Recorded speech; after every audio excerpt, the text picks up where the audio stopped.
2 months ago, 100 ENT looked like a promising podcast, looked like one of the top podcasts. Wack 100 was talking about how this is going to be the top podcast out of all of them. Because when I do stuff right. Now, I got this guy named Reek.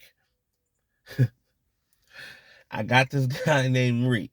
Real solid nigga. Real nigga from the streets. Los Angeles. He's a blood. Blah, blah, blah, blah, blah. Let me introduce Reek. See, where Wack fucked up at is getting a nigga off Clubhouse. That's where he fucked up at. All these niggas get on Clubhouse chatter all day. I don't even have that no more. I deleted that because I don't want to hear niggas chat about nothing all day. I'll just watch it, the reruns on YouTube. But this nigga got into the chatter box and was tucking his nuts, behind Wack 100 and agreeing with everything, and then all of a sudden they became friends. At least he thought that Wack was his friend. But you always have to remember, it's business first when you get money loaned to you. You could think that person's your friend, but once he loaned you money, it's a little bit different now. So, Wack 100 puts a studio together for Reek. Say he spent $40,000 on the studio. So now they have the studio put together. He gets the best podcasters in America that are urban based on the show. And you still fall after that? You still fall? Yeah. After all the after all the interviews y'all had, you know what I'm saying? I guess he was saying that he wasn't in there. He was fake flossing in the studio, acting like he was rapping, tricking, and he wasn't working hard. And eventually, I guess they both gave up on it. And this is how I feel. This is how I feel both ways. How it fell off. And I keep telling y'all about podcasts. But I'm still gonna do a podcast, dude. Don't worry, it's coming. You know what I'm saying? I just gotta get I gotta get the fuck up out this city. But this is how I feel about podcasts. Right? So, number one, he got Reek. Reek has no fucking history of talking. He has no history of keeping on subject. All he has a history of doing is being this nigga's lab rat and going and looking up shit for niggas that they was trying to present and say, oh, well, you're a snitch. And I never understood that segment of Clubhouse when you just trying to put everybody on there and call him a snitch. I never understood that segment, but I guess he was part of the looking up. He was a researcher, looking up to see people's cases and read them out for Wack, Then he started doing interviews, but it's different. It's different when it's hard to interview somebody when you don't have no money. It's easy to interview, you feel me, when y'all just some broke niggas and y'all just talking and shit. But when you don't really have no money, like you trying to interview all these rich niggas, all these niggas with money, like you can't really even relate to these niggas. You can just ask them some controversial questions, what they have on the internet, but you can't relate to them niggas. So at the end of the day, he hoo-hoo and ha-ha with all these niggas that got money in it. He's looking at his pockets like, man, shit, my pockets is thin. Might as well give me a blunt, you know what I'm saying, a bottle of Hennessy. Smoke, drink my life away, you know what I'm saying? But I know things gonna blow because as long as Wack 100 is hot, we gonna blow. And this is the second part why y'all podcast fell off. Your co-host is a kamikaze. That's why y'all podcast fell off. He's a kamikaze. Yeah, he has a lot of things in the works, and he's going on tour with the game. Blueface got a new album out. Game got a new album out. I understand all of that.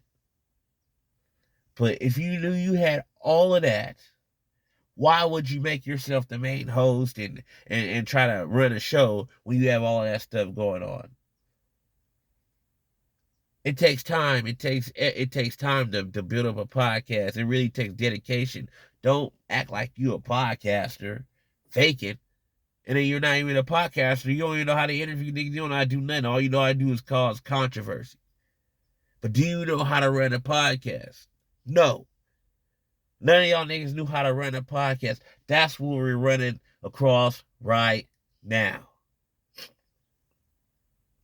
We're running across a whole bunch of people that do not know how to run a podcast.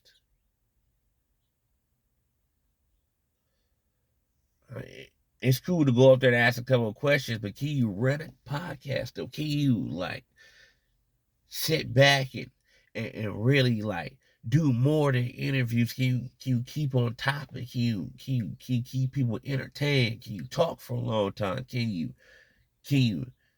mesmerize? See, everybody be fascinated by what's in the background. Oh, look at his background.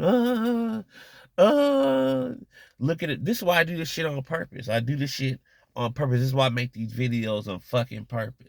You know what I mean? Like, yeah, I could do the background, all that shit. This shit is coming soon. It'll come soon. The background and the intro and all that shit. But what is a nigga really talking about? Why should I watch your podcast? Why should I watch your podcast with them niggas on there? Do I know if you're going to keep it real? Or you're going to be a bitch ass nigga and ask the questions that we don't want to hear? Or you're going to be a real ass nigga and ask the questions that we want to hear? See, this is what I respect about DJ Vlad. DJ Vlad asks the questions that niggas want to hear. We want to hear the questions that DJ Vlad is talking about. Believe it or not, we want to hear those questions. Niggas can play like, oh, DJ Vlad trying to set us up, man. Niggas is addicted to that shit. Niggas is addicted. Niggas is addicted. Niggas want to hear all that shit. Niggas want to know why you told. Niggas want to know why you got shot. Niggas want to know how that nigga died. Niggas want to know why you beefing with that nigga. You gotta ask those questions. Nobody be scared. Niggas be scared to ask the questions and shit. Be trying to, well, I'm friends with both of y'all, man. And I hope that one day y'all can resolve it. Nah, nigga. Ain't no resolving. Bloodshed, murder. That's where they at, nigga. Speak your mind. Go up here and speak your mind. I think niggas need a therapy. That's why I'm gonna come on my podcast. This is gonna be real life therapy for niggas. If you get shot after you go out to the podcast, you release your therapy, that's on you, player. That's on you. It had nothing to do with me, but you can release your goddamn therapy. And that's what niggas need. Niggas need something where they can release their therapy, stop being so fucking fake and political and shit. You want to get on the mic, rap all this shit, put all these riddles and mysteries together where niggas sit at home all day and try to put their thinking caps together to try to figure out a murder that has nothing to do with them and shit. So they over here playing this song, comparing this song to put everything together so they can put a nice dialogue of a lie together on motherfucking YouTube. You know what I'm saying?